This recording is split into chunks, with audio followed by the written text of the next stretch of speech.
नमस्कार, इन खबर में आपका स्वागत है। मध्य प्रदेश, छत्तीसगढ़, मिजोरम में चुनाव संपन्न हो जाने के बाद अब पूरा जोर राजस्थान और तेलंगाना पर है।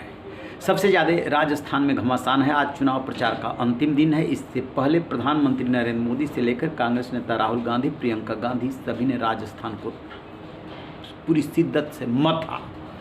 प्रधानमंत्री नरेंद्र मोदी कल डूंगरपुर में थे और उससे पहले राहुल गांधी बायतू में।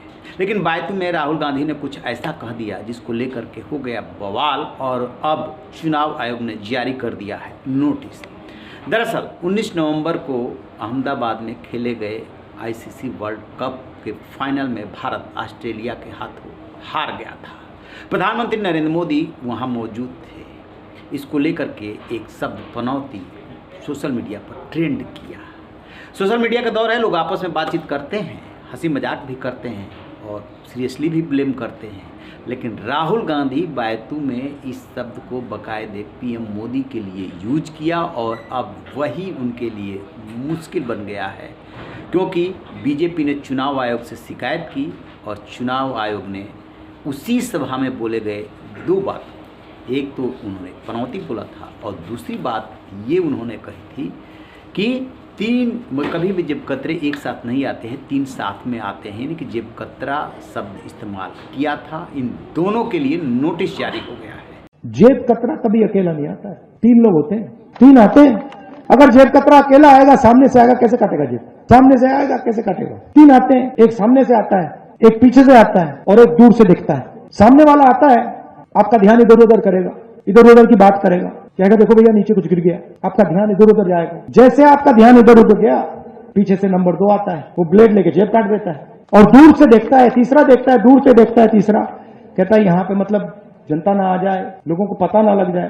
अगर कोई आता है तो धमका देता है, कहता है चलो हटो यहाँ से, या फिर वो बटवा ले लेता है, भाग जाता है। नरेंद्र मोदी जी का काम आपके ध्यान को इधर उधर करने का है। वो सामने से आते हैं टीवी में, सामने से वो आपका ध्यान इधर उधर करते हैं, आपको कहते हैं देखो हिंदू मुस्लिम, फिर नोटबंदी, जीएसटी, मुझे फांसी लगा दो, ध्यान इधर उधर करते हैं। पीछे से अदानी आता है, आपका पैसा उठा के ले जाता है। दूसरी साइड से अमित शाह देखता है, कहता है भाई यहाँ पे कोई मतलब किसी को पता ना लग जाए, दबा के लाठी मारूंगा। याद है? हाँ, क्या पनौती वो अच्छा भला वहां पे, अच्छा भला हमारे लड़के वहां पे वर्ल्ड कप जीत जाते, वो वहां पे पनौती हरवा दिया। टीवी वाले ये नहीं कहेंगे, मगर जनता जानती है। राहुल गांधी को 25 नवंबर तक जवाब देना है। तो ये जो लड़ाई है वो सियासी है। होता है कि चुनाव के गहमा-गहमी में ऐसे शब्द और भाषा का इस्तेमाल होता है कि किसी तरीके से अपना वोट बैंक मजबूत हो। दरअसल बायतू की जिस सभा में राहुल गांधी बोल रहे थे, वो भीड़ से ही ये शब्द आया था और उन्होंने उसे लपक लिया था। उम्मीद की जा रही थी कि जो राहुल गांधी 2014 से लेकर के और 2019 के चुनाव तक शब्दों के प्रयोग, उसके जाल और उसके दुष्प्रभाव को देख चुके हैं, वो ऐसे शब्दों के प्रयोग से बचेंगे। लेकिन वो बचे नहीं, जोश में आ गए और ऑब्जेक्शनेबल वर्ड्स का इस्तेमाल किया। नतीजा ये हुआ कि शिकायत हुई और शिकायत के बाद नोटिस जारी हुआ। चुनाव आयोग तो कार्रवाई करता रहेगा, उसमें तमाम सारी धाराओं का जिक्र है कि आप ऐसा नहीं बोल सकते। राजनीतिक दल क्या करते हैं कि इसमें लाभ लेने की कोशिश करते हैं कि देखिए ये क्या कर रहे हैं।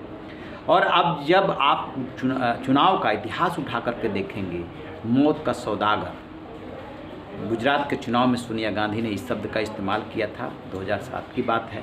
नतीजा सबके सामने था, गुजरात आज तक कांग्रेस नहीं जीत पाई। इसी तरीके से नीच शब्द का इस्तेमाल किया गया था, वो शब्द भी कांग्रेस पर भारी पड़ा था।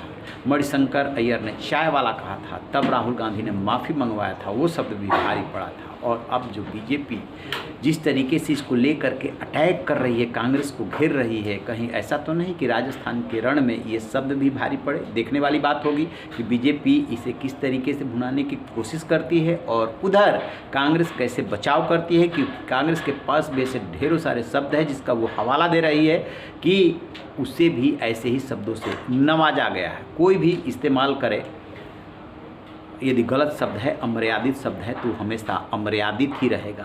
अब ये बात अलग है कि चुनाव जैसे ही खत्म होता है, जो जीतता है वो इन सब चीज़ों को भूलने की बात कहता है कि चुनाव की गहमा-गहमी में हो गया। लेकिन राहुल गांधी तो भुक्तभोगी है। ऐसे ही शब्दों के प्रयोग मोदी सरनेम को लेकर के वो अपनी सदस्यता तक गंवा बैठे हैं, लेकिन फिर भी नहीं मान रहे हैं। अब देखते हैं कि चुनाव आयोग को क्या भेजते हैं जवाब। रहिए बेखबर, देखते रहिए।